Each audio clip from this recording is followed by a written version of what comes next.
Hello, everyone. So we have another AMC 12 problem. So this was number 20 on 12P. So we are choosing a x value from the interval 0 to 1. It's a real values. And we want to find the probability that the floor of the log base 10 of 4x minus log base 10 of x is 0. And this notation, which is called the greatest integer function or the floor of x floor function. But the question is kind of clear, but if you're not sure what that's being asked, maybe it's pause and like kind of digest the problem first before you do anything. The question like having that this guy has a value and this guy has a value as well, but when you take their floor, which is integers, that is largest integer smaller than each number, they're gonna be same. So which means like, for example, if this guy like 2.7, let's say this guy is 2.1, the floor of 2.7 is 2, floor of 2.1 is like 2, the difference is like 0. So that's basically what we are trying to do. So, but we don't really know their values, which is why we just want to kind of see when that will be possible. But since this is 0, maybe I can remove this guy in the other side to kind of write in a different way. So let's do that. So the floor, so floor of the log base 10 of 4x, okay, so is equal to log base 10 of x. So let's make sure we are kind of on the same page, right? So this is a number, which is like, we do not know the value, and then this is also another number. When you take the floor, then they are equal to each other. But the floor of something is always integer. So I'm gonna say, let's say this is gonna be a integer. But I'm gonna call that integer to be n. So if the floor of this value or floor of this value is equal to n, that means this inside like function has to be at least n, but all the way to the n plus 1, exclude x plus 1, could be any real value. So based on the definition of the floor. So let's actually go ahead and write that. So the log base 10 of x could be equal to that number n, but could be anything that is lesser than n plus 1 as well. Because any number you choose between n and n plus 1 is excluding, then the floor of that value is also n. So the similar way, so we have n and the log base 10 of 4x. So I like to write this in parentheses. This is my argument. This has to be smaller than n plus 1. Okay, so far so good. But the question is now how this is going to be useful, right? So since we have a log expression, maybe it's not really helpful. Maybe we can just convert it to exponential form. And so since we know that x is a real like positive numbers, maybe 0 at some point, but we cannot really have 0 because that doesn't define. So which is why we just want to say we can remove this logarithm by taking the 10 to that power. So that should be 10 to the n power, and that is lesser than or equal to x. That is lesser than 10 to the n plus 1. So this is just basic properties of the logarithm.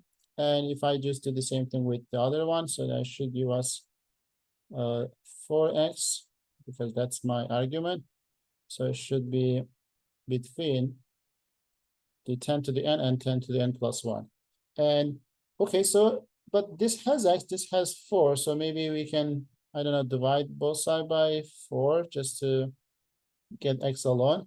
So if I divide this by 4, so the x should be lesser than 10 to the n plus 1 over 4. But that could be, if this is also, I can divide by, so 10 to the n over 4. So based on the first part, so we know the x is larger than 10 to the n and lesser than 10 to the n plus 4, right? N plus 1. And x is also lesser than this, but larger than this. So when you combine these two together, just to get a interval for just value of x, so we just say, based on these two, the x could be anything lesser than 10 to the n plus 1 over 4, but larger than or equal to 10 to the n power, right? So then 10 to the n power. So this is kind of helpful because at some point we were able to get some relation between the floor of that function and argument of the each like logarithm. So because the argument has x and 4x, so we know now how the x is related to that value, even though it's not really clear how to go from there at this point. So as a next step, I kind of like to explore a bit just to see what's going on. Since like the n value is integer, that's why I actually write this kind of clearly there, so we know what we are dealing with. So, but it could be any integer, right? So, but let's try to see how this is gonna look like. Like if I choose like n as the positive one, let's see if this is possible. If I choose n is 1, so that should be 10 to the first power, and x is that, and that will be 100 over like 4, which is, right, so 10 squared over 4, which is 25. But we know that x value should be in between 0 to 1, so this is not 0 to 1, which means we cannot really choose anything 1 or even anything higher than like 1. So if I choose 2, that will be 100, and this is way bigger. So any positive n doesn't actually satisfy this equation. So which is why we need to go with maybe n equals 0. If I choose n equals 0, then this is going to be 1, right? That would be 0, 1, which is 0 plus 1 is 1, 10 over 4, which is 2.5. But this is still doesn't satisfy because we should have at most 1, but that is larger than 1. So n is 0 doesn't work either. If I just want to go with n equals like -1, so you will get 10 to the negative first power, which is 1 over 10. And that is x. This is equal to. And then if I try -1 for n, so that will be 0. 10 to the 0 is 1, so 1 over 4.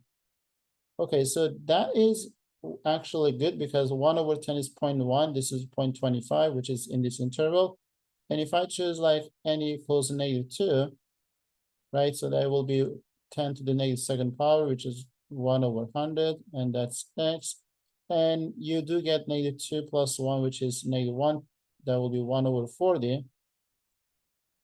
And when you look at the interval that we are getting, that is actually working, this region is good, this region is good, but these two interval doesn't have any common like set, like these two are actual disjoint. So which is actually nicer because if there was some like common region, then we should not include those region twice and stuff. So, but now we are safe because they are always disjoint. And if I just keep doing this, and then you just want to find those interval length, which is basic geometric probability. You may add them, which is, I'm going to kind of show you a bit, but we can make it a bit faster as well. But based on this reasoning, so the desired area, desired interval is going to start with 1 over 10. Like, but this is the lowest bound, this is the upper bound, so which is why we should take the difference between those two. So 1 over 4 minus 1 over 10. So this is between 1/4 to 1/10. That's the interval that does work. So plus 1 over 40 minus 1 over 100. And if I keep doing this, the next one should be like 1 over 1,000 and 1 over 400. So 1 over 400 minus 1 over 1,000. And I may just keep doing this, which is actually good because this is a geometric series was infinity. But we can just split this into two different geometric like series. So, and then 1/4, 140, 1 over 400. If I pull the 1/4 as a factor, so you will get 1 plus 1 over 10 plus 1 over 100, and this will continue forever. And the other side, 1 over 10, 1 over 100, 1 over 1,000. So this is 1,000. So I can pull the 1 over 10, but -1 over 10. So you get 1 plus 1 over 10, 1 over 100. It will continue. So since the parentheses are the same, so 1/4 minus like 1/10, we can just combine those. So I can multiply by 5, which is 5 over 20, 2 over 20, which is 3 over 20, times if I remember the geometric series, when the common ratio is lesser than 1, we have something a over 1 minus r for the sum of the infinite geometric series, right?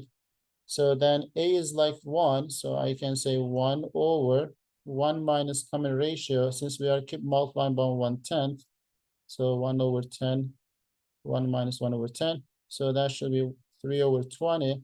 This is 9 over 10, but 10 over 9 will be reciprocal, so 10 over 9 should be. So these guys will cancel, and these guys will cancel, so you get 1, 1, 1 over 6. So we don't really want to just say this is my answer, because we want to be careful, even though in this case it is. So this is our desired interval. So when you add all these intervals, that does actually work. That is my numerator for the probability, right?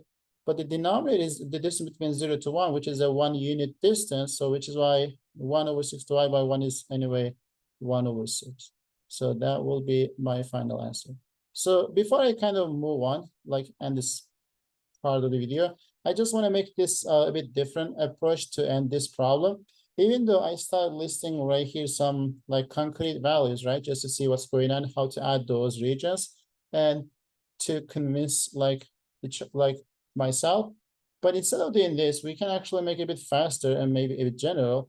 So as soon as we have this part, we actually can see the difference between these two, the upper and lower bound, because that's going to be just the same, and then you're going to just plug the ends at some point. So the difference between those, 10 to the n plus 1 over 4 minus 10 to the n power. And since 10 to the n power is common, so I'm going to pull that as a factor.